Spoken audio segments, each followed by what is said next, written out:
దేవుని నామమునకి స్తోత్రములు కలుగును గాక. ఈ ఉదయకాల సమయం మరొకసారి దేవుడు తన యొక్క వాక్యం ద్వారా మనతో మాట్లాడటానికి ఆయన సిద్ధముగా ఉన్నారు. ఆయన వాక్యం ద్వారా మనం ఆత్మీయంగా బలపరచబడి దేవుని కొరకు ఆయన నామ మహిమార్థమై ఈ లోకంలో జీవించడానికి ఆయన ప్రయాసపడినటువంటి ప్రయాసంను మనం జ్ఞాపకం చేసుకోవాలని మీకు నేను మనవి చేస్తూ ఉంటున్నాను. పరలోక రాజ్యము గడిచినటువంటి 3-4 వారాల నుంచి మనం వింటూ ఉన్నాం కదా, 10 మంది కన్యకల గురించి. ఇట్ ఈజ్ అ పారబుల్, ఒక ఉదాహరణ లేక ఒక స్టోరీ. ఏం స్టోరీ అని అంటే మనకు ఒక ఉపమానం చెప్పబడుతూ ఉంది. దేని గురించి అంటే పరలోక రాజ్యం గురించి చెప్పబడుతూ ఉన్నటువంటి మాట. మత్తయి సువార్త 25వ అధ్యాయం 25 నుంచి మనం చూస్తూ ఉన్నాం గనుక మొదటగా ఈ రోజున మొదటి వచనం చదువుకుందాం దయచేసి. పరలోక రాజ్యము తమ దివిటీలు పట్టుకొని పెండ్లి కుమారుని ఎదుర్కొనుటకు బయలుదేరిన 10 మంది కన్యకలను పోలి ఉన్నది. వీరిలో 5 బుద్ధి లేని వారు, 5 బుద్ధి గలవారు. బుద్ధి లేని వారు తమ దివిటీలు. ప్రార్థన చేసుకుందాం. మొదటిగా ప్రేమించిన పరమ తండ్రి, మీ నామానికి వందనాలు, స్తోత్రాలు, స్తుతులు, కృతజ్ఞతాస్తుతులు చెల్లిస్తూ ఉంటున్నాం. ఆయన మరొకసారి మీ సన్నిధిలో చేరిన నన్ను మమ్మల్ని మీరు జ్ఞాపకం చేసుకోమని వేడుకుంటున్నాం. ప్రభువా, వినగలిగే చెవులు, గ్రహించగలిగే హృదయం, మనస్సును మాకు అనుగ్రహించమని వేడుకుంటున్నాం. అదే రీతిగా ఆత్మీయ జీవితంలో ఎదిగే ఆ యొక్క ప్రవర్తన, జీవితం, హృదయం, మనస్సును మాకు అనుగ్రహించమని వేడుకుంటున్నాం. సాతానికి మేము ప్రభువా ఒక భయంకరమైనటువంటి సాధనంగా మారకుండా ఉన్నట్లు మాకు సహాయం చేయమని వేడుకుంటున్నాం. మాలో నిర్లక్ష్యం, అలక్ష్యం అనేది ఉండకుండా లేకుండా సహాయం చేయండి. మరి ముఖ్యంగా మీ పరిశుద్ధాత్మ కార్యము జరిగించి సంచారము అనుగ్రహించండి. ప్రభువా, మీ పరిశుద్ధాత్మ నడిపింపును నాకు అనుగ్రహించండి. నన్నుగా మీరు మరిపరిచి నాలో నుంచి మీరు సూటిగా స్పష్టంగా మాతో మీరు మీ అధికారం కలిగిన స్వరంచడం మాట్లాడమని తృప్తిపరచమని యేసు క్రీస్తు నామములో అడిగిపడుచున్నాము తండ్రి, ఆమేన్. హల్లెలూయా. దేవుని వాక్యము సెలవిస్తున్నటువంటి మాటలు మనం ఇక్కడ చూస్తూ ఉన్నాం. ఇక్కడ అంటాడు ఆయన పరలోక రాజ్యము అని చెప్పబడుతుంది. ఏం చెప్పబడుతుంది? ఫస్ట్ వర్డ్ ఏంటంటే పరలోక రాజ్యం. ఏంటంటే పరలోక రాజ్యం. పరలోక రాజ్యము తమ దివిటీలను పట్టుకొని పెండ్లి కుమారుని ఎదుర్కొనుటకు బయలుదేరిన 10 మంది కన్యకలను పోలి ఉన్నది సూచిస్తా ఉంది అని వాక్యం చెప్తుంది. హల్లెలూయా కదండి. అంటే 10 మంది కన్యకలను పోలిన సూచనగా మనకు చూపిస్తుంది. పరలోక రాజ్యము ఎవరిది? ఈ రోజున పాయింట్ ఏంటిదంటే పరలోక రాజ్యం ఎవరిది? పరలోక రాజ్యం ఎలా ఉంటుంది? ఈ పరలోక రాజ్యం దీని గురించి నేను దేవుని సన్నిధిలో ప్రార్థన చేస్తూ వస్తున్నాను. అయితే దీనికి గల కారణం ఏంటంటే 119వ కీర్తన 18వ వచనంలో అక్కడ చెప్పబడినటువంటి మాట ఏదైతే ఉందో, అయ్యా నీ ఆశ్చర్యకరమైనటువంటి సంగతులను నేను చూచున్నట్లు నా కనులు తెరువుము అని భక్తుడు అక్కడ మాట్లాడుతూ వచ్చాడు. సో దాని నిమిత్తమే ఆ బేస్ చేసుకొని నేను కూడా ప్రార్థన చేయడం మొదలుపెట్టాను. ఆమె హల్లెలూయా. అలా మొదలుపెట్టినప్పుడు నాతో 1-2 మాట్లాడుతూ వచ్చాను. అన్న, నేను ఇది చూడగలిగినా, ఇది నేను చూసిన, ఇది నా కళ్ళకు ఆశ్చర్యము, ఇది నిజంగా నేను కొత్తగా అనుభూతి నేను పొందుకున్నా. మీరు మాట్లాడకపోతే, మీరు చెప్పకపోతే, దేవుడు మీలో నుంచి మాట్లాడకపోతే నాకు ఈ భాగ్యము దొరికేది కాదని కూడా వారు చెప్పారు. ఆమె హల్లెలూయా. అది ఇక్కడ విషయం ఏంటంటే అందులో నేను కూడా ఒక భాగస్తుని. అలాగన అది ఆ విషయాన్ని నేను చూసినప్పుడు నేను కూడా ప్రార్థన చేసి ధ్యానించినప్పుడు నా ధ్యానంలో నేను చూడగలిగేది కూడా మీతో నేను షేర్ చేసుకోవాలని ఆశపడుతూ ఉన్నాను. మనం సాక్ష్యాలు చెప్తూ ఉన్నాం కదా. మన సాక్ష్యాలు ఏమున్నాయి అని అంటే రొటీన్గా మరలా అదే పనికిరాని సాక్ష్యాలు తప్ప పనికొచ్చే సాక్ష్యాలు ఏవి కూడా లేవు. ఈ వారాంతరంలో ఉపవాస కూడిక జరుగుతుంది, స్త్రీల కూడిక జరుగుతుంది. ఆ టైంలో దేవుడు మనతో మాట్లాడిన విషయం, లేక ఆ తర్వాత నువ్వు చేసిన ప్రార్థనకి దేవుడు ఇచ్చిన జవాబు, లేక నువ్వు చూసిన దర్శనం, మీరు ఎవరు ఒకరికొకరికి ఏం చెప్పుకోవద్దు. మీకు ఏదైనా చెప్పుకోవాలనుకుంటే నాకే చెప్పుకోవాలి. ఆమేన్, హల్లెలూయా. ఎందుకంటే నీకు కనపడింది దర్శనమే కాదని ఎదుటి వాళ్ళు చెప్పొచ్చు, లేకపోతే అది దయ్యం అని చెప్పొచ్చు, సైతాన్ కూడా చెప్పొచ్చు. ఎందుకంటే ఈర్షతో చెప్పొచ్చు, కక్షతో చెప్పొచ్చు, కోపంతో కూడా చెప్పొచ్చు. సో ఆ విధంగా మీరు అది కరెక్ట్, అసలు అది కరెక్టే కాదనొచ్చు. అప్పుడు మీలోపట వ్యర్థమైన ఆలోచనలు మీలోపట కూడా వస్తాయి. ఏమనంటే అవునా నేను చూసిన కరెక్ట్ కాదా అని నువ్వు ఇంకొకరితో మాట్లాడి అలాగా సంఘాన్ని అంత అల్లకల్లోలము చేయాల్సిన అవసరము లేదు. ఆమేన్, హల్లెలూయా. కాబట్టి ఎవరితో షేర్ చేసుకుంటావు అనంటే కాపరితో మాత్రమే షేర్ చేసుకోండి. తద్వారా అది సత్యమా అసత్యమా అనేది కాదు. ఇక్కడ నీవు చూసిన దాన్ని ఇంకా బెటర్గా చూడటానికి సేవకుడు నిన్ను ఆత్మీయతలోనికి నడిపిస్తాడు, లోతులోనికి నడిపిస్తాడు. ఇంకా లోతులోనికి ఆ విలువైనటువంటి అమూల్యమైనటువంటి వాటిని నువ్వు చూసే విధంగా నిన్ను ఒక మార్గంను చూపి నీకు తెలియచేస్తాడు, లేకపోతే నిన్ను బలపరుస్తాడు. నువ్వు ఇంకా ఎదగడానికి ఆయన తోడ్పడతాడు. ఆమేన్, హల్లెలూయా. వాక్యము సెలవిస్తున్నటువంటి మాటలు మనం చూస్తూ ఉంటున్నాం. ఇవి మనం చూడాల్సినటువంటి దర్శనాలు పరలోక రాజ్యానికి, మన ఆత్మీయ జీవిత ఎదుగుదలకి సంబంధించినవై ఉండాలి. ఆమేన్, హల్లెలూయా. ఒకవేళ నీకు ఏదైనా ప్రేరేపింపబడి ఒక వ్యక్తి గురించో తోటి వ్యక్తి గురించో నీకు ఏదైనా తెలియజేయబడితే అవి ఎన్నటికీ చెప్పకండి దయచేసి. ఎందుకనంటే మీకు పడేవి దెబ్బలే. ఆమేన్, హల్లెలూయా. ఎందుకంటే మన లోపల ఎవరి లోపల ఏం లేదు, తుడుచుకునే జీవితం లేదు కాబట్టి, ఇంకో చెంప చూపించే తత్వము, జ్ఞానము, లోపడే వినయము లేదు కాబట్టి. ఆమేన్, హల్లెలూయా. కాబట్టి దయచేసి అలాంటివి వస్తే కూడా మీరు అవాయిడ్ చేయండి. ఆమేన్, హల్లెలూయా. మరలా చూపించాలనుకో దేవుడు, అవాయిడ్ చేయండి. మరలా చూపించాలనుకోండి, 4 సార్లు చూపించినప్పుడు నా దగ్గరికి రండి, ఐదోసారికి రావాలి నా దగ్గరికి. అప్పుడు దాన్ని మీరు అలాగే కప్పి పెట్టండి. దేవుని వాక్యం సెలవిస్తున్న మాట, ప్రేమ దేవుడు, నువ్వు ఎదగాలి. ఎందులో ఎదగాలి? ఆత్మీయ జీవితంలో ఎదగాలి, ప్రార్థనలో ఎదగాలి, దేవుని సన్నిధిలో ఎదగాలి, దేవుని సహవాసంలో ఎదగాలి, వాక్యంలో, ప్రార్థనలో, ఆయన సహవాసంలో నువ్వు ఎదగాలని వాక్యం ద్వారా మనం ఇక్కడ హెచ్చరికను పొందుకుంటున్నాం. పరలోక రాజ్యము అనగానే నేను దేవుని అడగటం మొదలుపెట్టాను. పరలోకము అంటే అది ఎలా ఉంటుంది? మనకైతే ఎప్పుడు కనబడలా. ఆమేన్, హల్లెలూయా. నేను పరిపూర్ణంగా చూశానని మాత్రం చెప్పలేను. నాకు కనపడింది మాత్రమే చెప్పాలని, కనపడింది మాత్రమే మీకు నేను వివరించాలని నేను ప్రయత్నం చేస్తున్నా. నేను చూసినటువంటి ఆ పరలోకము అంటే అది పరలోకం అవ్వచ్చు కాకపోవచ్చు, కానీ పరదేశి కావచ్చు, లేదా ఆకాశంలో ఒక ఆకాశం కూడా కావచ్చు. ఎగ్జాక్ట్గా పరలోకం అని మాత్రం నేను చెప్పను, నాకు కనపడింది మాత్రమే. ఆమేన్, హల్లెలూయా.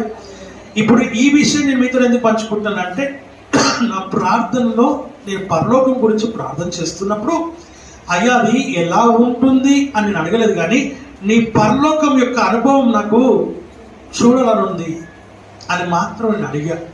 ఆమేన్, హల్లెలూయా. అలా అడిగినప్పుడు, అలా నేను దేవుని సన్నిధిలో లీనమై ధ్యానంలో ఉన్నప్పుడు, నా సమయాన్ని నేను గడుపుతూ ఉన్నప్పుడు, ప్రేమైనటువంటి సంగమ, నేను చూసినటువంటి విషయం ఏంటంటే, ఒక దేవదూత ఎంత పొడుగుందనంటే నేను చెప్పలేను, ఇన్ని అడుగులను కరెక్ట్గా చెప్పలేను నేను. కానీ మనకు ఒక 10 అంతస్తుల బిల్డింగ్ ఎంత ఎత్తు ఉంటుందో అంత ఎత్తు కనపడ, ఒక చక్కటి బూర లాంటిది అది పట్టుకొని ఊదుతాం. ఆమేన్, హల్లెలూయా. ఆ రింగుల గోల్డెన్ కలర్ జుట్టు, ఆ వస్త్రాలను చెప్పలేము కానీ మేఘమే, తెల్లటి మేఘము ఆయనని కమ్మినట్టుగా, అది ఒక వస్త్రం లాగా ఆయనకి ఆ రెక్కలైతే ఎంత పొడుగున్నాయంటే ఎంత చక్కగా, అందులో ఒక్కొక్క రెక్క ఆ ఉన్నటువంటి ఈకలు లాగా ఉంటాయి కదా, అది మల్టిపుల్ కలర్స్ లో అలా మెరుస్తూ ఉంది. అలా మెరుస్తూ అది ఇలా తీసినప్పుడు ఆ దాని యొక్క వెలుగు ఎట్లా ఉందని అంటే దానికి ఉన్నటువంటి ఆ యొక్క కలర్స్ అన్ని కూడా ఇట్లా రకరకాలుగా వెదజల్లుతూ ఉంది. ఒక దేవదూతనే అంతగా చేస్తే ఇంకా దేవదూతల సమూహం యొక్క పరిస్థితి మనం చూడగలమా? ఆమె హల్లెలూయా, హల్లెలూయా. అది ఊదినప్పుడు నేను ఇంకోటి చూడగలిగిన, తెల్లటి వస్త్రాలు వేసుకొని మనుషులందరూ కూడా పైకి ఎక్కుతూ అది ఎలా ఉందంటే ఒక ఎక్సిలేటర్ లాగా అందరూ అలా నిలబడి ఉంటే అలాగే వెళ్ళిపోతూ ఉన్నారు. అలా ఎక్కట్లా, వాళ్ళు స్టెప్ బై స్టెప్ ఎక్కట్లేదు. ఒక ఎక్సిలేటర్ లాగా ఉంది, ఒక మేఘం వారిని కింద అలా ఉంది, అలా మెట్లు కనబడుతూ ఉన్నాయి కానీ మెట్ల పైన వాళ్ళు అడవట్లేదు. వాళ్ళు దానిపైన ఉంటాయి తీసుకొని ఒక వాహనం తీసుకెళ్ళినట్టు వెళ్ళిన వాళ్ళు వెళ్తూ ఉన్నారు. ఎంతమంది అంటే చెప్పకూడదు అసలు. ఆమె హల్లెలూయా, హల్లెలూయా. ఆ సమూహం అంతా కూడా ఆ మేఘాలు అన్ని కూడా ఒక మధ్యలో ఒక పెద్ద దారి లెక్క, లేకపోతే ఒక రౌండ్ గా ఉండి దాని నుంచి ఒక వెలుగు, ఆ వెలుగు పడుతూ ఉన్నప్పుడు మిగతా వాళ్ళందరూ కిందికి వెళ్ళి చూస్తూ ఉన్నారు. వెనకాల అందరూ కూడా ఆ బూర పట్టుకున్నటువంటి దేవదూత ఊదినప్పుడు ఆ యొక్క పరిస్థితిని చూసినప్పుడు అసలు నా కన్నులకు నేను ఇంత గొప్ప దర్శనాన్ని నేను చూడగలుగుతానని నా జీవితంలో ఎప్పుడు కూడా నేను అనుకోలేదు. ఆమె హల్లెలూయా. అలా ఆత్మీయమైనటువంటి ఆ యొక్క విషయాన్ని చూసినప్పుడు, అది చూస్తున్నంత సేపు ఎంతసేపు చూసానంటే, నేను ప్రేయర్లో ఉన్నది 1 గంట అయితే నేను మళ్ళా నార్మల్గా చూసినప్పుడు 1 గంటకు నేను చేస్తే 12:30 అనుకుంటాను. పొద్దున 4, ఉదయకాలం 4, కళ్ళు తెరిచి చూస్తే 4 అయింది. ఆమె హల్లెలూయా. అంటే సమయం కూడా మనకు అది అన్నాడు కదా, ఒక దినము 1000 దినములు. నా సమయం చూసారా తెలియలా. అంటే అది 1 సెకండ్ కావచ్చు, ½ సెకండ్ కూడా కావచ్చు నేను చూసింది, అంతే. ఆమె హల్లెలూయా. పరలోక రాజ్యం గురించి అడిగినప్పుడు ఒక శాంపుల్ గా నేను చూసింది ప్రేమ దేవుని బిడ్డ. అంత గొప్ప అద్భుతమైనటువంటి ఆ యొక్క దర్శనం. ఆమె హల్లెలూయా. అసలు ఎంతగా దాంట్లో నేను ఆనందాన్ని పొందినానంటే, నాకు అనిపించింది లోకంలో ఉన్న ఆనందం ఏది కూడా దాని ముందర పనికి రాదు. అసలు నాకు అనిపించింది దేవుడు నన్ను చేసుకుని ఎంత బాగుంటుంది, నేను అక్కడ ఉంటే ఎంత బాగుంటుంది. ఆమె హల్లెలూయా. ఈ లోకంలో మనకు అన్ని ఏమున్నాయి? శరీరాశ, నేత్రాశ, జీవగుణము, అన్ని వాటిల్లో అన్ని అవే. ఇంకా వాటి విషయంలో మనం కొట్టుమిట్టాడుతూ ఉన్నాం. ఏం కావాలని కొట్లాడుకుంటున్నా, ఏం కావాలని కోరుకుంటున్నాం మనము అంటే, లోకంలో ఉన్న వాటి కోసమే మనము తాపత్రయపడుతూ ఉన్నాం. వాటి గురించే మన యాతన, మన తపన అంతా కూడా. ఆమె హల్లెలూయా, హల్లెలూయా. అక్కడ ఏడుపు లేదు, అక్కడ ఆకలి లేదు, దప్పిక లేదు. అక్కడ ఇంకోటి ఏది నీకు అవసరం, నీకు ఈ లోకంలో ఎన్నైతే అవసరాలు ఉన్నాయో ఆ ఏవి కూడా నీకు అక్కడ అవసరము లేదు. హల్లెలూయా, హల్లెలూయా. వాక్యం సెలవిస్తుంది. నా ప్రియమైనటువంటి సంగమా, దేవుని వాక్యం స్పష్టంగా తెలియజేస్తుంది. ఆ పరలోక రాజ్యం యొక్క అనుభవంను పొందుకుంటే మనకి ఈ లోకం యొక్క అనుభవాన్ని మనం తుచ్చమైనదిగా పెంటగా ఎంచుకొని మన జీవితం అంతా రూమ్ లో గడిపేస్తాం. ఎక్కడ ఇంకో విధంగా చెప్పాలంటే మందిరంలో గడిపేస్తాం. ఇంకా నాకు అవసరం లేదు, ఏది అవసరం లేదు.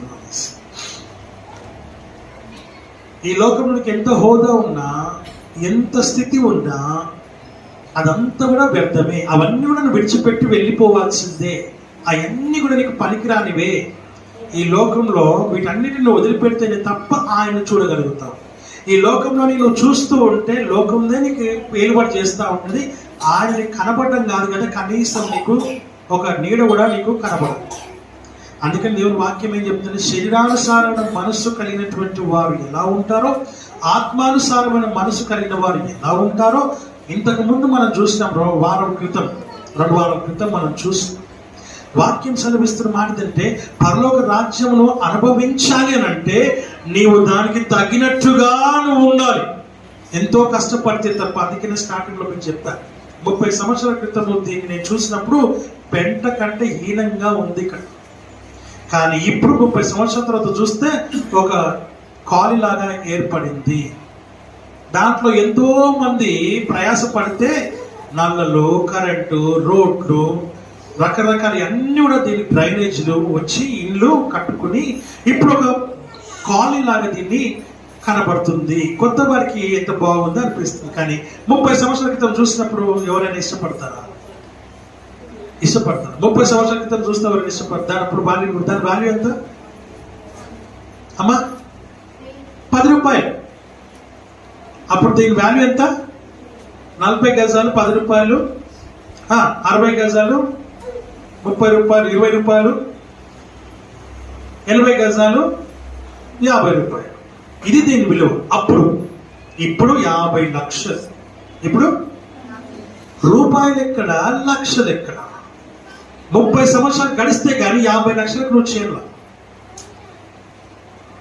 అలాగే నువ్వు మొదటగా ఉన్నప్పుడు పెంట, పనికిరాని జీవితం. నువ్వు అలాగే ఉన్నావా? అలాగే ఉండాలనుకుంటున్నావా? లేక 50 లక్షలకు చేరాలనుకుంటున్నావా? చేరినావా? ఎక్కడున్నావు? నీ ప్రయాణము 30 సంవత్సరాల ప్రయాణంలో 50 రూపాయల నుంచి 50 లక్షలకు చేరినటువంటి జీవితం నువ్వు కలిగి ఉన్నావా? లేక అక్కడే ఉన్నావా? ఎక్కడున్నావు? ఇక్కడున్నావా? ఇక్కడున్నావా? ఉంటే నువ్వు వెచ్చగానైనా ఉండు, ఉంటే చల్లగానైనా ఉండు అని వాక్యం చెప్తుంది.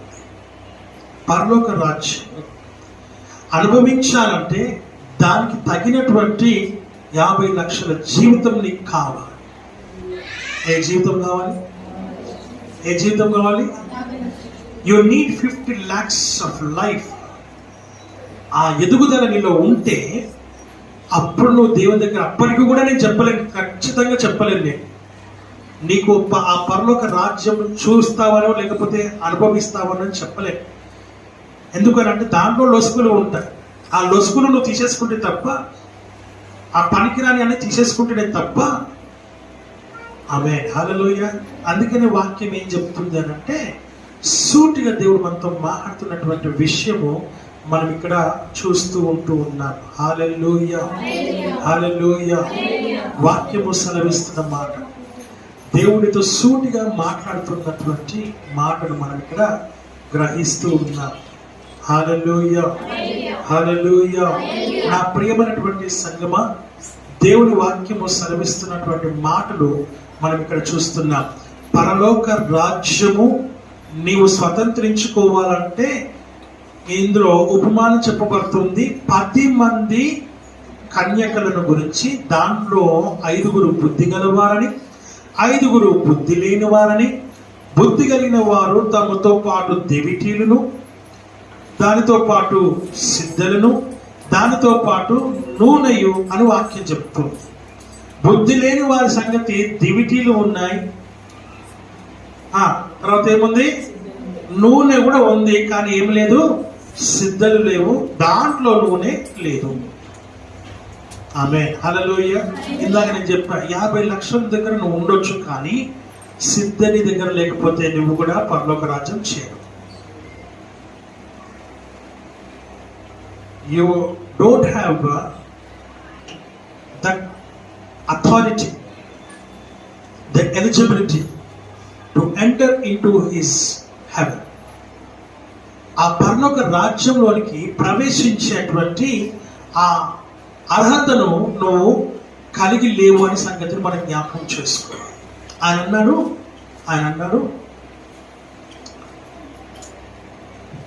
అయ్యా నీ నామమున మేము అద్భుతాలు చేయలేదా? అయ్యా నీ నామమున మేము మహత్కార్యాలు, సూచక క్రియలు చేయలేదా? అయ్యా నీ నామమున మేము ప్రార్థన చేయలేదా? అయ్యా నీ నామమున మేము దయ్యములను వెళ్ళగొట్టలేదా? అయ్యా నీ నామమున మేము మంత్రిక క్రియలను కూడా బంధించినాము కదా, చేతబడి శక్తులను కూడా మేము బంధించినాము కదా అని చెప్పే వారి విషయం యేసు ప్రభు ఏమంటున్నాడంటే, మీరెవరో నాకు తెలియదు అన్నాడు. హల్లెలూయా. ఏమన్నాడు? మీరెవరో నాకు తెలియదు. I really don't know. ఏమంటున్నాడు? నాకు నిజంగా మీరెవరో తెలియదు. అయ్యా నేను రెవరెండ్ డాక్టర్ బిషప్ పోప్ అంటే, అయ్యా నేను ఆదివారం అయ్యా నేను నా ఇంటిలో అయ్యా పెద్ద పెద్ద కూటాలలో నేను ప్రార్థనలో వాడబడ్డానయ్యా, వాక్యంలో వాడబడ్డానయ్యా, అనేకుల గురించి విజ్ఞాపన కన్నీటి ప్రార్థన చేశానయ్యా. తెలియదు. సింపుల్ వర్డ్ ఏంటంటే మీరెవరో నాకు తెలియదు. అయ్యో నేను ఇంత కష్టపడ్డానే. కానీ కష్టపడ్డ దేవుడు నీకు ఒక చిన్న బెల్లు మోగించినప్పుడు నువ్వు దాన్ని గ్రహించలేదు కాదు, వినలేదు. కావాలని నువ్వు వినలేదు. హెచ్చరించినా వినలేదు, గద్దించినా వినలేదు, నువ్వు జాగ్రత్తగా ఉండు అని చెప్పినా నువ్వు వినలేదు. దానికి ఉదాహరణగా, దానికి నిదర్శనంగా యూదా ఇస్కరియోతుని కూడా తీసుకోవచ్చు, సౌలును తీసుకోవచ్చు. సౌలు అలాగే చేశాడు. ఆయన అర్పించాల్సినటువంటి బలులు కాకుండా సేవకుడు మాత్రమే అర్పించాల్సిన బలులని ఆయన అర్పించేశాడు. మోషే ఒక చిన్న తప్పిదం చేశాడు. ఏంటిది? బండతో మాట్లాడంటే దాన్ని కొట్టాడు అంతే. అదేం పెద్ద ఇష్యూ కాదని నువ్వు అనుకోవచ్చు, కానీ దేవుని దృష్టికి ఏంటిది? ఆయన ఏమన్నాడు? మాట్లాడమని చెప్పాడు. వీళ్ళని చూసి, ఎవరిని? ఇశ్రాయేలీల మొండితనము చూసి, వాళ్ళ యొక్క మూర్ఖత్వమును చూసి ఆయన వాళ్ళ మీద కోపము, దేవుడు చెబుతున్నటువంటి దాన్ని ఏం చేస్తున్నాడు? కొడుతూ ఉన్నాడు. రాయి పైన కొట్టినాడు. అందుకు ఆయన అన్నాడు, మీకు కావాలంటే మీరు తీసి చూసుకోండి, నిర్గమ కాండంలో కావచ్చు, ద్వితీయోపదేశ కాండంలో కావచ్చు, లాస్ట్ ఎండ్ ఆఫ్ ఆ యొక్క మాటలు మనం చూస్తాం చాప్టర్లో. మోషేని అంటాడైనా, ఇదిగో వాళ్ళందరిని నడిపించావు, ఐగుప్తులోంచి బయటికి తీసుకొని వచ్చావు, వాళ్ళందరినీ నేను ఇక్కడ దాకా పాలు తేనెలు ప్రవహించు దేశం వరకు దేవుడు తీసుకొచ్చాడు. ఇంకా దేశంలోకి ఎంటర్ కాకముందు ఒక కొండ పైన ఆయన చూపించాడు, ఎలా ఉందో చూపించాడు. చూడటం వరకు ఆయన పని. చూసినాక ఆయన అక్కడ ఆ కొండ మీద చనిపోయాడు. ఆమేన్, హల్లెలూయా. ఇప్పుడు ఈ మోషే శరీరాన్ని కూడా దొంగిలించడానికి సాతాను ప్రయత్నం చేశాడు. మీకు తెలుసో తెలీదు, ఈ మోషే శరీరాన్ని దొంగిలించడానికి సాతాను ప్రయత్నం చేశాడు. అక్కడ గాబ్రియేలు దూతకి సాతానికి ఇద్దరికి ఫైటింగ్ అయింది. ఇద్దరికి భయంకరమైన యుద్ధం జరిగింది. అంటే మోషే శరీరాన్ని దొంగిలించి దానిని మిస్యూజ్ చేయడానికి సాతాను ప్రయత్నం చేస్తూ ఉన్నాడు. అక్కడ భయంకరమైన యుద్ధం జరిగి, ప్రేమ దేవుని బిడ్డలారా, ఆ దూత తీసుకొని వెళ్ళిపోయింది ఆయన శరీరాన్ని బాధ పెట్టడానికి.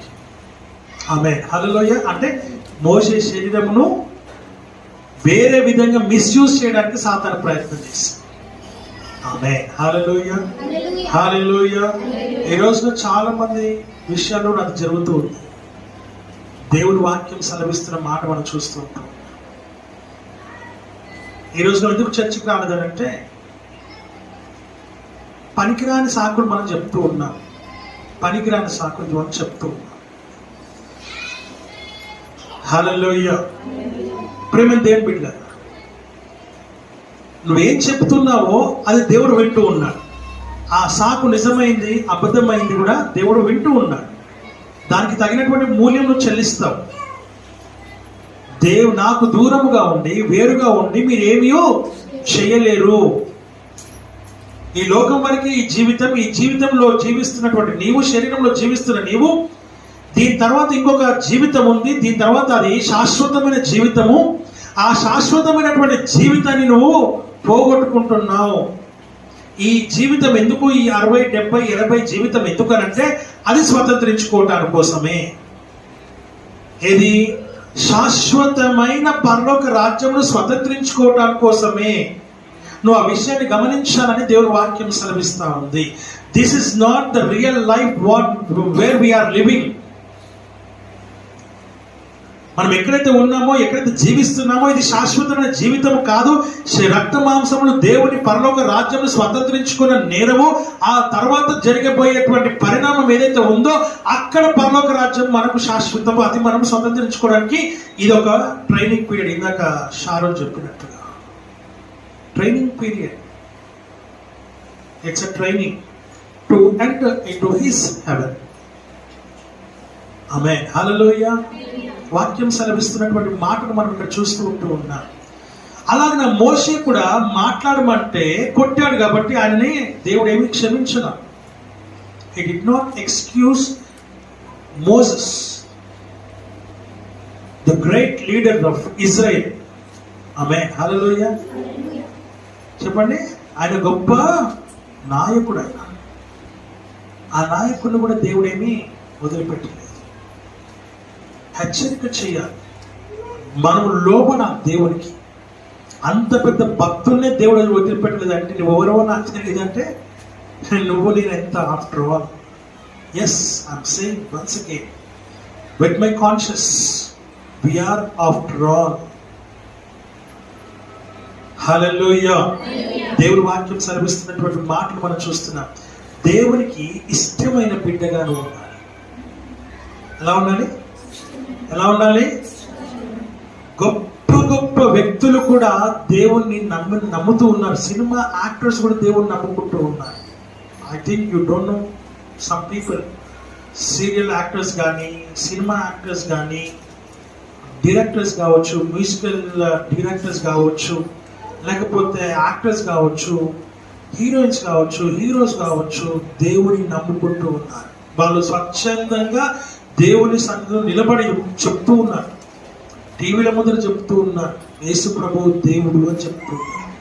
మరి నీకేమైంది? నువ్వెలా ఉన్నావు ఈ రోజున? వాళ్ళకంటే గొప్ప అవకాశం నీకు ఇస్తే దాన్ని ఏం చేస్తున్నావు ఈ రోజున? ఎలాంటి జీవితం జీవిస్తున్నావు ఈ రోజున? ఎలాంటి బ్రతుకును మనం బ్రతుకుతూ ఉన్నాం ఈ రోజున? వాళ్ళు నిన్నగాక మొన్న మంచి టీవీల ముందర నిలబడుతూ ఉన్నారు. మీరు అనొచ్చు, వాళ్ళ సెలబ్రిటీలు కాబట్టి వాళ్ళకి టీవీ అవకాశాలు వస్తున్నాయి, మాకు లేదు కాబట్టి మాకు రావట్లేదు. ఆమేన్, హల్లెలూయా. సరే, మీకు రాకపోయినా పర్లేదు, మీకోసమైనా మీరు జీవిస్తూ ఉన్నారా అంటే అది లేదు. హల్లెలూయా. అలాంటి జీవితాన్ని మనం ఏం చేసినామంటే ఈ రోజున వదిలేసినాం, గాలికి వదిలేసినాం. పనికిరాని జీవితం మనం జీవిస్తూ ఉంటూ ఉన్నాం. నిన్ను ఆయన సాక్షిగా, నిన్ను ఆయన సూచనగా, నిన్ను ఆయన ఒక అద్భుతంగా ఈ లోకంలో ఏర్పాటు చేస్తే దాన్ని కాదని ఆదివారాలు వదిలిపెట్టేసి ఇళ్లలోనూ, పనుల్లోనూ, లేకపోతే ఇంకా జలసాల్లోనూ జీవిస్తూ ఉంటూ ఉన్నాం. ఆమేన్, హల్లెలూయా, హల్లెలూయా, హల్లెలూయా. దేవుని వాక్యం సెలవిస్తున్నటువంటి మాటలు మనం చూస్తూ ఉంటున్నాం. లిటరల్ గా మనము మిస్యూజ్ చేస్తూ ఉన్నాం. మన జీవితాన్ని తప్పుదోవలో మనం నడుస్తూ ఉంటూ ఉన్నాం. తప్పుడు మార్గంలో మనం జీవిస్తూ ఉంటూ ఉన్నాం. నిన్ను బట్టి నీ భార్య మారాలి, నిన్ను బట్టి నీ భర్త మారాలి, నిన్ను బట్టి నీ తల్లిదండ్రులు మారాలి, నిన్ను బట్టి నీ పిల్లలు మారాలి, నిన్ను బట్టి నీ అక్క మారాలి, చెల్లి మారాలి, అన్న మారాలి, తమ్ముడు మారాలి. నీ జీవితాన్ని బట్టే వాళ్ళు మారుతారు. నీ బ్రతుకును బట్టే, నీ ప్రవర్తనను బట్టే, నీ నడకను బట్టే, నీ మాట తీరును బట్టి, నీ వినయ విధేయతలను బట్టి వారు దేవుణ్ణి సన్నిధికి రాగలుగుతారు. అరుగుల మీద కూర్చుంటే రారు, పిలిస్తే రారు. ఆమేన్, హల్లెలూయా. వాక్యం సెలవిస్తున్నటువంటి మాటను మనం చూస్తూ ఉంటున్నాం. అది సాతాను క్రియ. నేను స్పష్టంగా తెలియజేయాల్సిన మాట ఏంటంటే సాతాను క్రియ. హల్లెలూయా. కనుక వాక్యం సెలవిస్తున్న మాట ఏంటంటే ఈరోజు ఏం చేస్తున్నానంటే సాతాను నిన్ను పట్టి పీడింపజేస్తూ ఉన్నా, అది నువ్వు గ్రహించట్ల. దేవుని బిడ్డ ఎక్కడ ఉంటాడంటే తన రూమ్ లో ఉంటాడు, ప్రార్థన చేస్తూ దేవుని సన్నిధిలో ఉంటాడు, గోజాడుతూ దేవుని సన్నిధిలో మోకాల మీద ఉంటాడు, కన్నీరు కారుస్తూ. దేనికోసం అంటే ఆయన కొరకు ప్రయాస పడటానికి, ఆయన పరలోక రాజ్యమును నింపడానికి. పరలోక రాజ్యాన్ని నింపడానికి ముందు సంఘాన్ని నింపాలి. సంఘాన్ని నింపితే పరలోక రాజ్యాన్ని నింపగలుగుతావు. సంఘం అనే శరీరాన్ని నువ్వు ప్రతి అవయవాన్ని చేరిస్తే ఆ సంఘము ప్రేమ దేవుని పరలోక రాజ్యానికి అర్హత పొందుకుంటుంది. ఆమేన్, హల్లెలూయా. తగ్గింపు, వినయము, విధేయత, భయము, భక్తి ఎప్పుడు వస్తుందంటే నీ ఆత్మీయ జీవితంలో దేవుని సన్నిధిలో ప్రతిరోజు నువ్వు సమయాన్ని గడిపితే, అంగలార్పు, కన్నీటి వేదన, ప్రసవ వేదన పడుతూ ఉంటే, ఆయనతో సహవాసం చేస్తూ ఉంటే ఆయన యొక్క గుణగణాలు నీలో కూడా పనిచేస్తాయి అన్న సంగతిని నీవు గ్రహించాలి. ఆమేన్, ఆమేన్. కనుక ప్రేమ దేవుని బిడ్డ, నీ దేవుడు నీతో సహవాసాన్ని కోరుకుంటూ ఉన్నాడు. నీ దేవుడు నీతో సహవాసాన్ని కోరుకుంటున్నాడు. నువ్వు సమయాన్ని ఇవ్వాలి దేవునికి. నీ సమయాన్ని దేవుని సన్నిధిలో గడపాలి. నీ సమయాన్ని దేవుని సన్నిధిలో వెచ్చించాలి. నీ సమయాన్ని దేవునితో కలిసి నువ్వు జీవించాలి, గడపాలి. అది దేవుడు నిన్ను నీ యొక్క ఆత్మీయ జీవితంలో నిన్ను బలపరుస్తుంది. అప్పుడు ఆయనతో సమయాన్ని గడుపుతున్నప్పుడు ఆయన గుణగానాలని నీ లోపల ఉంటాయి. ఆయన ఎలాగైతే ఉన్నాడో అలాగనే నువ్వు కూడా ఉంటావు. పరిపూర్ణంగా, సంపూర్ణంగా దేవుని సన్నిధిలో నువ్వు ఉండగలుగుతావు. నీ లోపల కోపము, ఈర్ష, ద్వేషము, కక్ష, క్రోధము, అసూయ, కుళ్ళు, కుట్ర, శరీర క్రియలు ఏమి పని చేయవు. ఏం పని చేస్తాయనంటే ఆత్మీయ జీవితము, తగ్గింపు, వినయము, విధేయత, లోబడే స్వభావము. వీలైనంత వరకు నీ తల వంచుకొనే ఉంటావు. వీలైనంత వరకు నీ నోటిని మూసుకొనే ఉంటావు. వీలైనంత వరకు నీ యొక్క చెవులను మూసుకొనే ఉంటావు.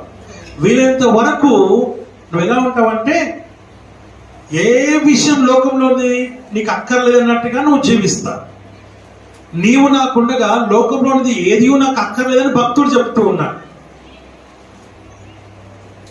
ఆకాశ గగనాలను నీ చేనెతో కొలచితివే, ఆకాశ గగనాలను నీ చేనెతో కొలచితివే.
ఆకాశ గగనాలలో నీ జేనతో కొలిచితివి, శూన్యములో ఈ భూమిని వ్రేలాడదీసిన. నువ్వు కూడా శూన్యములో వ్రేలాడదీయబడాలి. ఏం చేయబడాలి? ఈ లోకం ఏది కనపడకూడదు. నువ్వు దేవుని సన్నిధిలో శూన్యముగా వ్రేలాడదీయబడినట్టుగా ఉండాలి. నీ చెవులు పనిచేయదు లోకం విషయమై, నీ కళ్ళు పనిచేయకూడదు, చూపు పనిచేయకూడదు లోక విషయమై, నీ యొక్క నోరు పనిచేయకూడదు లోక విషయమై, శరీర విషయమై. అన్ని చచ్చుబడిపోవాలి దేవుని కోసం, ఆత్మీయ జీవితం కోసం అన్ని చచ్చుబడిపోవాలి, పెరాలసిస్ రావాలి. ఆమేన్, హల్లెలూయా. నీ నోరు తెలిస్తే దేవుని సన్నిధి, దేవుని వాక్యమే నువ్వు మాట్లాడాలి. దేవుని వాక్యమే మాట్లాడాలి. నేను చీరాలకు వెళ్ళాను, మేమందరం కలిసి వెళ్తాం ఫ్యామిలీతో పాటు. ఆడ మీటింగ్స్ ఉంటే మీకు అందరికి తెలుసు. వెళ్ళినప్పుడు అక్కడ చుట్టాలు కలుస్తారు కదా, 2-3 సంవత్సరం తర్వాత 4-5 సంవత్సరాల తర్వాత కలిసినటువంటి వాళ్ళు. వీళ్ళు ఏం మాట్లాడతారా అనేసి నేను ఎప్పుడు ఆలోచన చేయలేదు, నాకు కూడా తెలియదు. యోగక్షేమాలు అయ్యా మీరు ఎట్లా మాట్లాడుకుని అంతా అయిపోతున్నారు అంతా గంట చాలాసేపు అయింది మాట్లాడేది, వస్తలేరు, బయటకు వస్తలేరు, కూర్చుంటున్నారు, మాట్లాడుతున్నారు. అందరు మంచి, ఇక్కడ మొన్న సహోదరుడు వచ్చింది కదా, అందరూ చాలా మంచి ప్రేయర్ఫుల్. ఎంత ప్రేయర్ఫుల్ అంటే చాలా మంచి దర్శనం కూడా చూస్తుంది అమ్మాయి. అంటే అలాంటి వాళ్ళు అక్కడ ఉన్నారు. అయితే ఇందాక నేను చెప్పాను కదా, పెంట నుంచి 50 రూపాయల నుంచి 50 లక్షలు, 50 లక్షల్లోనే ఉన్నారు కానీ ఏమి లేదు వాళ్ళ లోపల. అంటే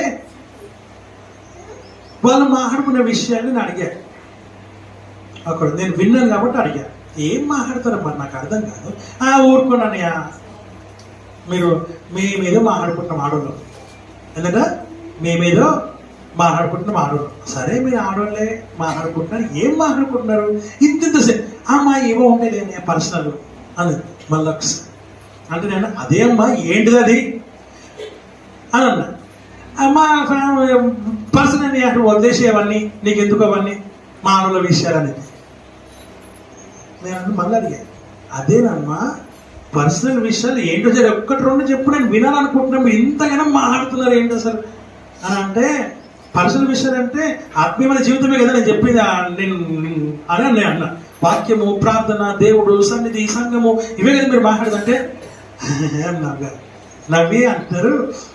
అన్నయ్య ప్లీజ్ అన్నయ్య మీరు అంత బలవంతం చేయకండి, అడగండి అని అంటారు. అబ్బే హల్లెలూయా. అప్పుడు నేను చెప్పనా మీరు ఏం మాట్లాడుతున్నారో? అత్తమ్మ ఇట్లా అనింది, పెద్దమ్మ ఇట్లా చేసింది, అందుకని మేము మాట్లాడట్లేదు వాళ్ళతో. అలా పర్సనల్ విషయం. ఈ తప్ప ఆత్మీయంగా ఒక్క విషయం మాట్లాడతారేమో, సంఘం విషయం మాట్లాడతారేమో, వాక్యం గురించి మాట్లాడతారేమో అని ఇద్దరు చూస్తే అర్ధగంట నిలబడ్డ బయటనే. మీ అమ్మగారు చెప్తున్నారా ఏమైందని ఇవి అడిగింది వాళ్ళు చెప్తున్నారు. ఈ పనికిరాని మాటలు తప్ప ఇంకా వేరే ఏమి. 2-3 అమ్మ నాకు మొద్దు తల్లు మీరు ఆపండి. 2-3 కాదు, 10 మంది కూర్చుంటారు. కూర్చొని మాట్లాడేది ఏంటిది? పక్కా కమర్షియల్ అన్నట్టు, పక్కా మాస్ అన్నట్టు, పక్కాగా మీరు మాట్లాడేది పక్కల గురించి తప్ప మీ నోట ఆత్మీయ విషయాలు మాత్రము రావు. దాంట్లో మళ్ళీ పాపం ఎక్కడో ఉండే మాలాంటి బ్రదర్స్ మొగుళ్ళు ఆదరణ కూడా లాగుతారు దీంట్లోకి. ఆమేన్ హల్లెలూయా. ఈ పనికిరాని ముచ్చట్లలో సాతాను మిమ్మల్ని ఏం చేస్తుంది? మీరు మంచి ప్రార్థన చేస్తారు, భాషలో కూడా ప్రార్థన చేస్తారు, కాదనట్లా. 50 లక్షల్లో ఉన్నారు కానీ ఇవి కూడా ఉన్నాయి మీ లోపల, అందుకే మీరు ఎవరో నాకు తెలియదు అంటున్నాడు యేసయ్య. పిలువబడిన వారు అనేకులు, ఏర్పరచబడిన వారు కొందరే. ఆ కొందరే పరలోక రాజ్యంలోకి వెళ్తారు. ఆ కొందరిలో నువ్వు ఉండాలి. ఇప్పుడు నువ్వు శూన్యంలో ఉండాలి. ఎక్కడ ఉండాలి? శూన్యముగా ఉండాలి. నీకు అవసరం లేదు, నీ పెద్దమ్మ గురించి అవసరం లేదు, అత్తమ్మ గురించి అవసరం లేదు. ఇట్లా అన్నారు, అట్లా అన్నారు, ఇట్లా జరిగింది సంగతి, అసలు ఎంత పెద్ద ఇష్యూ అయింది తెలుసా అని చెప్తూ ఉంటే పాస్టర్ కూడా తర్వాత తిట్టా. ఆ చెప్పే సోదంతా నువ్వు వింటూ కూర్చున్నావా? ఎందుకైనా నువ్వు ఇక్కడ కూర్చుంది, ఎందుకైనా నువ్వు ఇక్కడికి వచ్చింది. ఆమేన్ హల్లెలూయా. ఇప్పుడు ఈ విషయం తెలిసిందనుకో, వాళ్ళకి తెలిసిందనుకో, వాళ్ళు బాగానే ఉన్నారు. వాళ్ళు ఏమనుకుంటారు? వాళ్ళు వీళ్ళు కూడా మాట్లాడడానికి బంద్ చేస్తారు, మాట్లాడుకుని వెళ్ళిపోతారు. ఎందుకు మాట్లాడట్లేదా అని ఇప్పుడు మనము తర్జన పడిపోవాలి. ఎందుకనంటే ఇదిగో వీటిని ఏం మాట్లాడిందో ఈమె అనుకుంటారు. అక్కడ ఏమి లేకపోయినా సృష్టిస్తారు. సుచేతవుడు ఇట్లా అదంట అని అంటకత మాయిపాయే కదా. జీవితం ఎంత భయంకరం. అందుకే మనము లోకంలో ఎట్లా ఉండాలి? నీ ఇంటిలో నువ్వే ఉండాలి, ఎక్కడ కనపడవద్దు. నీ ఇంటిలో నువ్వే ఉండాలి. నీ గృహం అంటే దేవుడు అంటూ నీకు ఒకటి ఇచ్చాడు. కనీసం నీ అరుగు మీద కూడా కూర్చోవద్దు, నువ్వు నీ ఇంటి ముందర కూడా కూర్చోవద్దు, నువ్వు అసలు ఇంట్లో కూర్చోవాలి. మంచి స్త్రీ ఎక్కడ ఉంటుందంట? మంచి స్త్రీ ఎక్కడ ఉంటుందంట? చెప్పండి. మా విషయం కాబట్టి మేమెందుకు చెప్తాం అన్నట్టు ఉన్నది ఇప్పుడు కథ మిమ్మల్ని చూస్తుంటే. మంచి స్త్రీ ఎక్కడ ఉంటుంది? విశ్వాసం ఎక్కడ ఉంటుంది? ప్రార్థన గదిలో ఉంటుంది. మంచి స్త్రీ ఇంట్లో ఉంటుంది, విశ్వాసి ప్రార్థన గదిలో ఉంటుంది. హల్లెలూయా, హల్లెలూయా. ఆమెకి లోకానికి ఎటువంటి సంబంధము? బంధువుల మధ్యలోకి వెళ్ళినప్పుడు మనం మాట్లాడే మాటలు మామూలు మాటలు కాదు. అన్నిటి గురించి మాట్లాడి ఎత్తేసుకొని తొవ్వేసుకొని పెంటంతా ముందర వేసుకొని బిర్యానీ ముందర అదేమంటారు దానికి క్యాబో తెలుసుకో మండి పెద్ద ప్లేట్ ఇస్తారు అంతేనా జాషు? నాకు ఐడియా లేదంటే పోయింది. అయితే మండికి పోయిన వాళ్ళు ఎంతమంది నిజంగా చేయలేపండి? Very good glory. అయ్యో పోతారు అంత దాంట్లో ఏముంది, అదేమి చూడకూడని ప్లేస్ కాదు, కూర్చోకూడని ప్లేస్ కాదు కదా. హల్లెలూయా. పోలేదా బాబులు? మమ్మీ ఫ్రెండ్స్ వచ్చినట్టు నేను పోతున్నా, ఏమన్నా డబ్బులు కొట్టు, అక్కడికే కొట్టు డైరెక్ట్గా. ఎక్కడికి? మండికే కొట్టు డైరెక్ట్గా. అయ్యగారు ఆమేన్. హల్లెలూయా. పాప అప్పుడప్పుడు బిడ్డ చూస్తా ఉంటే దాన్ని పంపిస్తారు కదా. పోదాం మనం మనిద్దరం ఒకసారి పోదాం. హల్లెలూయా, హల్లెలూయా. అంత మీద ప్లేట్ వేసుకుని కూర్చుంటే దాంట్లో అన్నీ ఉంటాయి. యాక్చువల్గా ముస్లిమ్స్ పెద్ద ప్లేట్ పెట్టుకొని కూర్చుంటారు, అన్నీ మొత్తం వేసుకొని తొడుపుడు తింటా ఉంటారు అని నేను అంటున్నా కదా. నేను అనట్లే, చూసే వాళ్ళకి అట్లా అనిపిస్తుంది, నేను అనట్లే. అయితే విషయం ఏంటంటే అన్ని ఐటమ్స్ కూడా ఉంటాయి దాంట్లో. తినడానికి కూర్చున్నది అది. ఇక్కడ పెంట అంతా వేసుకొని కూర్చున్నారు, మండిలో కూర్చున్నట్టు కూర్చున్నారు. ఆ పెంట వాసన, తోకున్న వాసన, ముందరేసుకున్న వాసన, గుంజిన ఎన్నాళ్ళు వేసుకొని, గుంజిన ఎన్నాళ్ళు వేస్తే ఎట్లుండదు? ఎస్, మనం చేస్తున్న పని అదే. వినటానికి నేను మాట్లాడుతున్న దానికి మీకు అసహ్యం అనిపించవచ్చు, కానీ మనం చేస్తున్న పని అదే. నువ్వు ఒక బొక్క నమ్ముతున్నా, నేను ఒక బొక్క నమ్ముతున్నా, నేను ఒక బొక్క గుంజుతున్నా, అందులోనే వేస్తున్నా, మళ్ళీ అందుకెళ్ళి గుంజుకొని తింటున్నాను. అది అలాంటి వాళ్ళ బ్రతుకు. ఆమేన్, హల్లెలూయా. అందుకని వాక్యం సెలవిస్తుంది, నువ్వు 50 లక్షల్లో ఉన్నా నీ లోపల కూడా మైనస్ పాయింట్లు ఉన్నాయి, వాటిని సరి చేసుకోమని దేవుని వాక్యం నిన్ను ఈ రోజు హెచ్చరిక చేస్తా ఉంది. ఈయనున్నాడు ఓకే, అది 50 రూపాయలే, కానీ 50 లక్షల్లో ఉన్న నీవు కూడా నీ లోపల కూడా లోపాలు ఉన్నాయి, జాగ్రత్త అంటున్నాడు దేవుడు. ఆ దినాన నువ్వు ఎవరో తెలియదు అంటే నువ్వు 50 లక్షలకు వచ్చి కూడా వేస్తే నువ్వు అనుకోవద్దు ఏంటంటే ఎవడు పరిపూర్ణుడు, ఆ ప్రశ్న లోపలికి రావద్దు.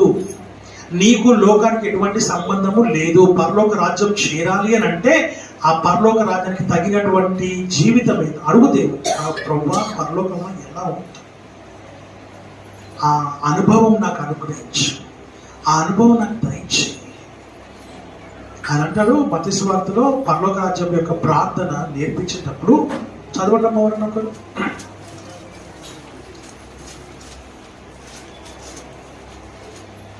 ప్రార్థన మరియు మీరు ప్రార్థన చేయనప్పుడు వేషధారుల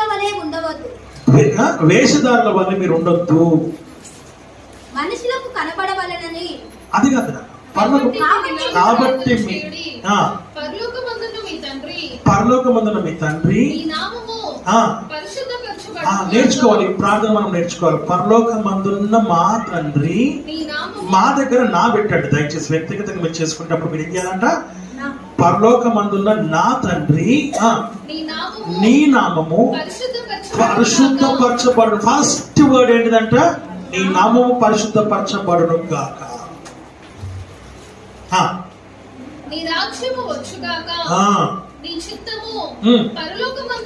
నీ చిత్తము పరలోకమందు నెరవేర్చున్నట్లు భూమి యందును నెరవేరును గాక. మా అనుదిన ఆహారము అది ఎట్లనే వస్తుందా? ఆ మా రుణస్థులను మేము క్షమించున్నట్లు క్షమించి ఉన్న ప్రకారము మా రుణములను క్షమించుము. మమ్మను శోధనలోనికి తేక, ఇది అవసరం చాలా. మేము శోధనలో పడుతున్నాం కనుక శోధనలోనికి తేక దుష్టుని నుండి మమ్మను తప్పించుము. మనుషుల అపరాధములను మీరు క్షమించిన యెడల మీ పరలోకపు తండ్రియు మీ అపరాధములను క్షమించును. క్షమింపకపోయిన యెడల మీ తండ్రియు మీ అపరాధములను మీ తండ్రియు మీ అపరాధములను క్షమింపడు. చెప్పండి, మీ అపరాధములను చెప్పండి. నా అపరాధములను, అబ్బో నా అపరాధములను. నెక్స్ట్ ఏంటమ్మా? క్షమింపడు. హల్లెలూయా. మీరు క్షమించకపోతే ఆయన క్షమించు. ఆ విషయాన్ని మనం ఇక్కడ జ్ఞాపకం చేసుకోవాలి. ఆ తర్వాత మీరు ఉపవాసము చేయనప్పుడు వేషధారుల వలె దుఃఖముఖులై ఉండకుడి. ఇది కూడా ఉంటది. కొంతమంది చూపిస్తారు, కొంతమంది ఆరాడేసుకోండి,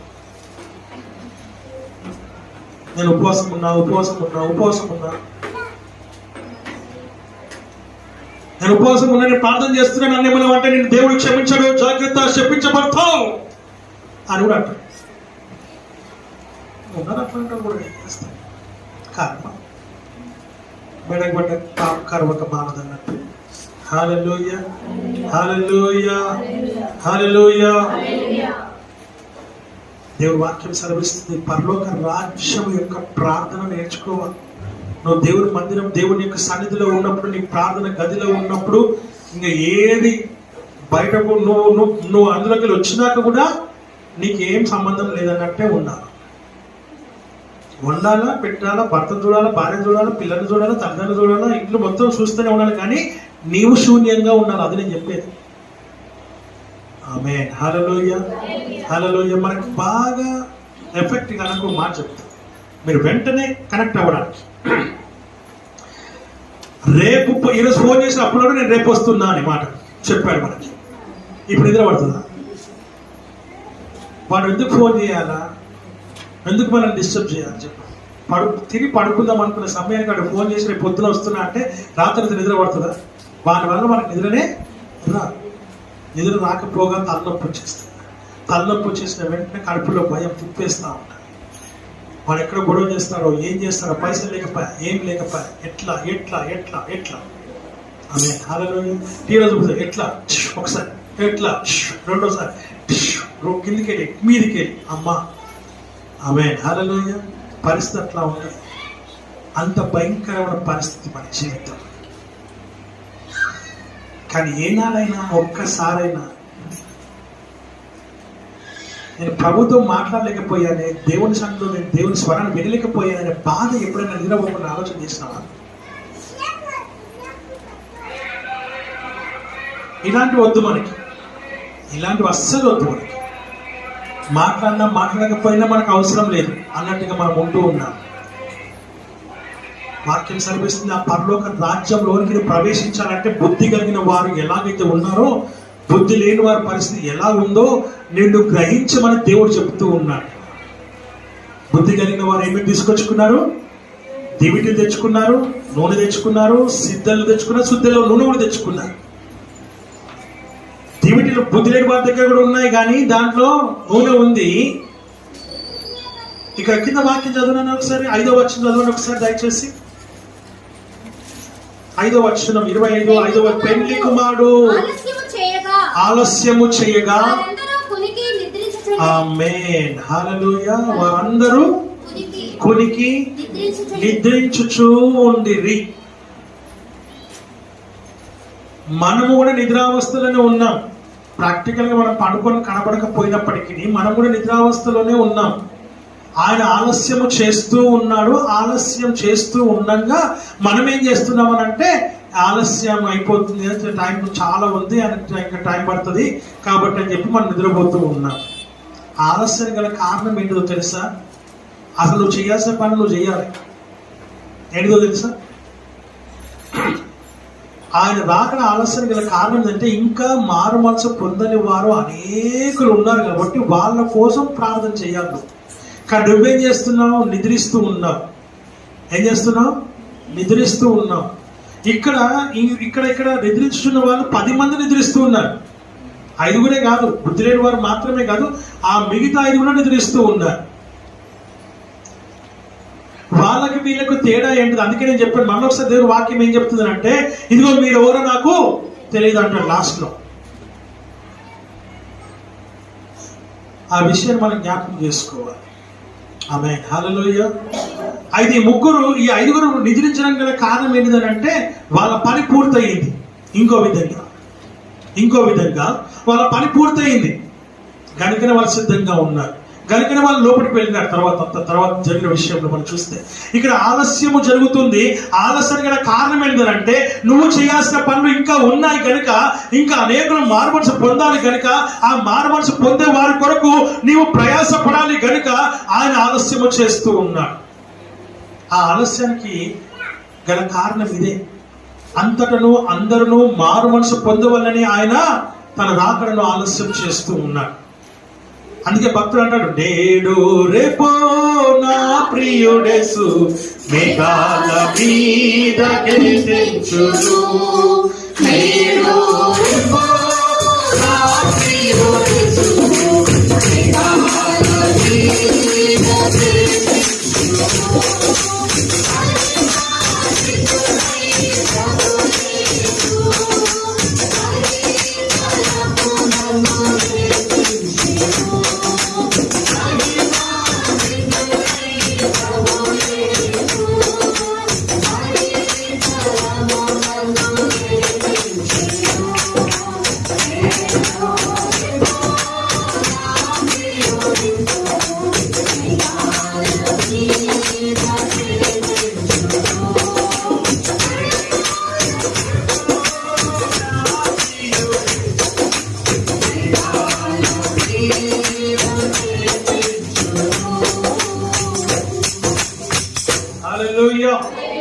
నేడో రేపో, ఒక దినము 1000 దినములు ఆయన లెక్క ప్రకారం. మరి అలాంటప్పుడు నేడో రేపు, మరి ఆయన దృష్టిలో నేడో రేపు తెలియదు మనకి. కాబట్టి వాక్యం సెలవిస్తున్న మాట అంటే నువ్వు సిద్ధముగా ఉండాలి. ఎలా ఉండాలి? ఆయన రాకడ ఎప్పుడో తెలియదు, కానీ నువ్వు సిద్ధముగా ఉండాలి. దివిటిల్లి దగ్గర ఉండాలి, సిద్ధలు ఉండాలి. దివిటిల్లో కూడా నువ్వు ఉండాలి, సిద్ధల్లో కూడా నువ్వు ఉండాలి. బుద్ధి కలిగిన కన్యకగా నువ్వు ఉండాలి. ఇదిగో పెళ్లి కుమారుడు వస్తున్నా అని చెప్పగానే ఆ స్వరాన్ని వినే స్థితిలో నువ్వు ఉండాలి. వినబడగలిగే చెవులు కలిగి నువ్వు ఉండాలి. ఏ చెవులు కలిగి ఉండాలి? ఆ స్వరము వినగలిగే చెవులు నువ్వు కలిగి ఉండాలి. ఏ స్వరము? కడబూర స్వరము వినగలిగే చెవులు కలిగి నువ్వు ఉండాలి. ప్రేమరాజు యేసు ప్రభు మరలా వస్తాడు. తన ప్రియమైన పెళ్లి సంగమును తీసుకుపోతాడు.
హల్లెలూయా. ప్రేమరాజు యేసు ప్రభు మరలా వస్తాడు. మరలా అంటే దాని అర్థం దానికంటే ముందు ఆయన వచ్చాడు కాబట్టి, ఆయన వెళ్ళాడు కాబట్టి మరలా రానై ఉన్నాడు. మొదటిగా ఆయన గొర్రెపిల్లగా వచ్చాడు, రెండవది ఆయన యూదా గోత్రపు సింహముగా రాబోతూ ఉన్నాడు.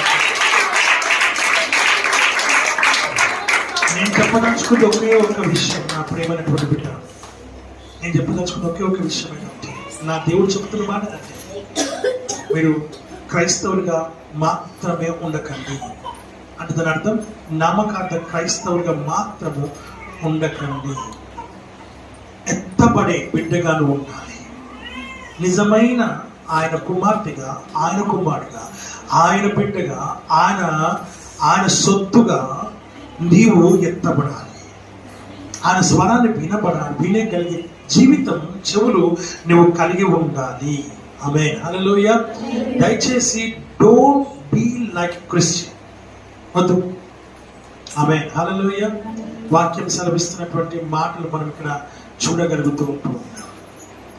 ఈ మాటలు నిన్ను బాధిస్తూ ఉండొచ్చు, ఈ మాటలు నిన్ను కష్టపెడుతుండొచ్చు, ఈ మాటలు నిన్ను గుచ్చి చంపుతూ ఉండొచ్చు, ఈ మాటలు నిన్ను హింసిస్తూ ఉండొచ్చు, ఈ మాటలు నిన్ను హెచ్చరిస్తూ ఉండొచ్చు, గద్దిస్తూ ఉండొచ్చు, కొట్టినట్టుగా ఉండొచ్చు.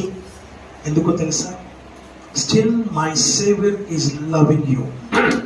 ఇంకా దేవుడు, ఇంకా నా రక్షకుడు నిన్ను ప్రేమిస్తూ, ప్రేమపూర్వకంగా నిన్ను ప్రేమిస్తూ ఆయనను హెచ్చరిక చేస్తూ ఉన్నారు.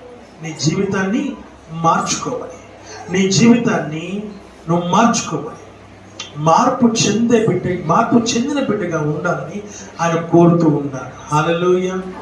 హల్లెలూయా. ఏ బిడ్డగా కోరుతున్నాడు ఆయన? మార్పు చెందిన బిడ్డగా నువ్వు ఉండాలని, ఈ లోకంతో ఎటువంటి సంబంధం లేకుండా నువ్వు ఉండాలని, అలా బ్రతకాలని, లోక ఆశలన్నింటినీ విడిచిపెట్టేసి ఆయన కొరకు బ్రతికే జీవితం కలిగి ఉండాలని ఆయన కోరుతూ ఉన్నాడు. ఏమీ లేని బిడ్డగా తల్లి గర్భంలో నుంచి నువ్వు ఎలాగైతే వచ్చావో అలా ఉండాలని దేవుడు కోరుతూ ఉన్నాడు. ఆ బిడ్డకి ఏం తెలుసా? మనం తెలుసా తెలీదా? కోపం,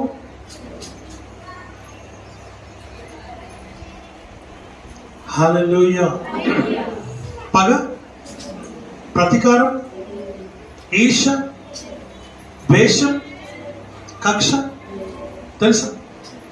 తెలియదు. ఒకరిని ముంచేది, ఒకరిని మోసం చేసేది, ఒకరిని పాడు చేసేది, అబద్ధం చెప్పేది, మాటలే రాకపోతే వారికి మాటలు వస్తాయా? పుట్టినప్పుడు మాటలు వస్తాయి. గ్లోరీ. మరి ఏమొస్తుంది?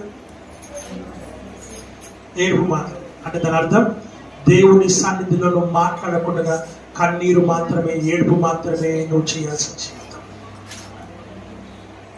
చంటి బిడ్డతో బిడ్డకు పోల్చాడు తెలుసా? ఇందుకే దేవుడిని పోల్చాడు. ఆ బిడ్డకు మాటలు రావు, ఆ బిడ్డకు ఏడుపు మాత్రమే వస్తుంది. అది దేవుని సన్నిధిలో నువ్వు ఏడవాలని దేవుడు కోరుతూ ఉన్నాడు. ఎందుకో తెలుసా? అలాంటి వారిదే పరలోక రాజ్యం. ఎలాంటి వారిది? అలాంటి వారిదే పరలోక రాజ్యం. ఆమేన్. హల్లెలూయా. హల్లెలూయా. హల్లెలూయా. ఆలస్యము చేస్తున్నాడు కదా అని నువ్వు నిర్లక్ష్యంగా ఉండకు. ఆలస్యం చేస్తున్నాడు కదా అని నువ్వు అలక్ష్యంగా ఉండకు. ఆలస్యం చేస్తున్నాడు కదా అని నువ్వు ఈ లోకంలో పడిపోకు, చెడిపోకు. వాక్యం సెలవిస్తున్న మాట మనం చూస్తుంటున్నా. ఆయన ఏం చేస్తున్నాడో తెలుసా? ఆయన నిన్నేం చేస్తున్నాడో తెలుసా? నేను ఎలా కనిపెడుతున్నాడో తెలుసా? నేను ఎట్లా చేస్తున్నాడో తెలుసా? కృపలను తలచుచు ఆయుష్కాలమంతా ప్రభుని కృతజ్ఞతతో స్తుతిస్తు.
హల్లెలూయా.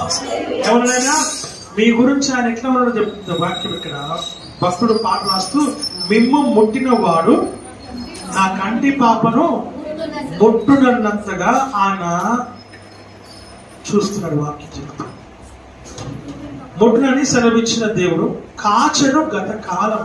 కాచెను నీ జీవిత కాలం అంతా ఈ దేవుడు ఏం చేస్తున్నాడు? కాస్తూ ఉన్నాడు. కాపరి గనక ఏమై ఉన్నాడు? ఏమై ఉన్నాడు? యెహోవా నా కాపరి. ఆమేన్. హల్లెలూయా, హల్లెలూయా. వాక్యము సెలవిస్తున్నటువంటి మాటలు మనం ఇక్కడ చూస్తూ ఉంటున్నాం. మిమ్మల్ని ఎవరైనా ముడితే ఇంకా ఎవరి గురించి మీకేం అవసరం? అవసరం ఉందా? స్తోత్రం స్తోత్రం స్తోత్రం స్తోత్రం నాయన చేతులు పడిపోయి. ఆమేన్. హల్లెలూయా. నాయన నన్ను ఇచ్చిన వాళ్ళు నోరే పడిపోయి మాటలే రావద్దు నాయన.